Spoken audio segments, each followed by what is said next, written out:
humanity will be made whole, Mr. Clark. With or without you.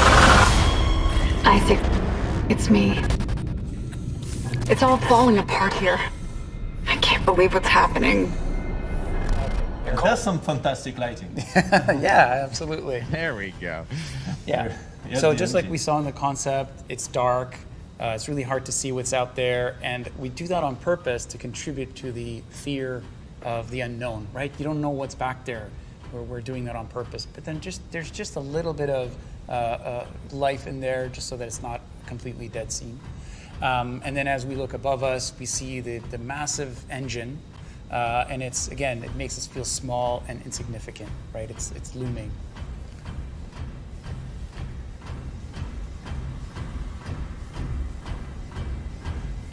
So as we're looking around, we see all those effects that you saw earlier in Jim's. Now you see it here, steam coming out of the pipes. There's some secondary animation with the moving pistons. It gives life, it communicates that this is an industrial thematic. And then we're always leading the player with a little bit of horror storytelling, a little bit of narrative. We have the various tools and crates.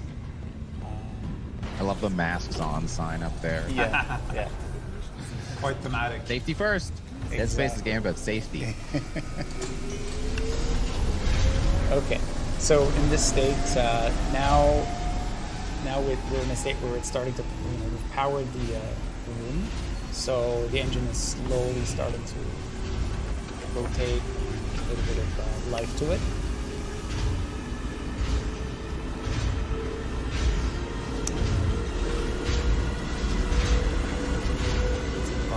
Lights, you can see the blood. You'll have to speak up. We've booted up an engine. Yeah, it's Let's follow the blood trail then. let's do that. Oh, no. It's always a good idea. So here we go. This is the iconic poster that we saw earlier. You can see the different treatments on the blood, like the one that is still wet, blood that's got dried up on the side. More is more. More types More, of blood. more. More blood states. More blood conditions. Yeah, and then we finally get here, and we're going to activate the engines. Turn it on. Let's turn it. And we look up above us, and then we can see this glorious, VFX. The engine's fully operational. It's open. It's spinning at full speed. It's like a beating heart. The room has come to life, and we have completed the transformation. And then as we look to the right, we witness the scene of a horrific bloodbath. And some bad stuff happened there. Again, just that great teamwork between the environment artist and the story artist. Like, Yes. I mean, you can really you can guess what happened there. Mm-hmm. And then we're back into darkness as we make our way down. And then we take one last look at the engine and then the smoke-filled room.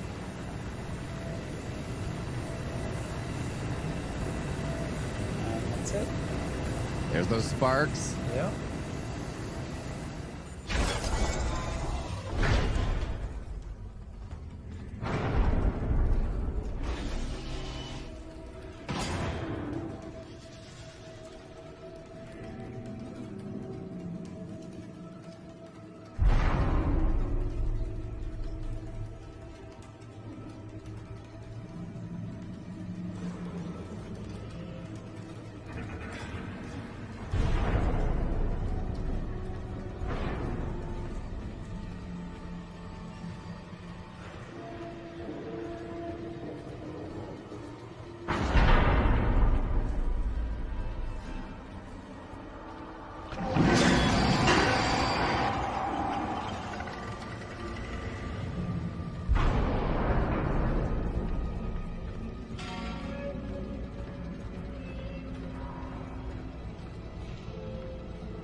we injected the horror pillar into this room with a bloody narrative scene on the bed and floor.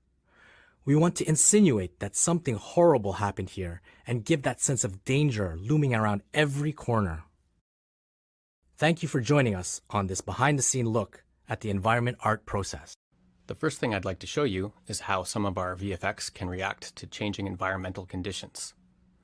So here we have a debug scene, and as you can see, it's pretty much empty with some sparks and drips. These are pretty typical VFX that we'll see in a number of locations in the Ishimura to show damaged areas. What I'd like to show you is how these effects can react to changing environmental conditions, and in this case, what happens when gravity is disabled. I'm going to disable the gravity here.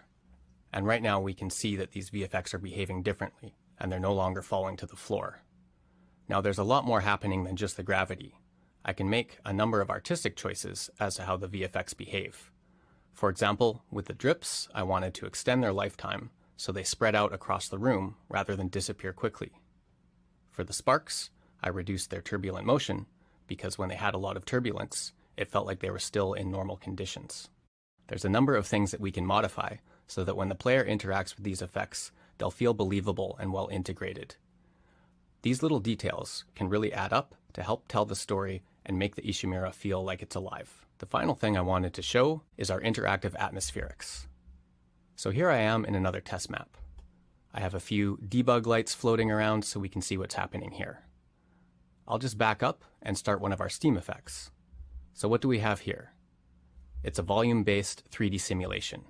It exists inside a container, and density and velocity values are pushed around to create what we see here.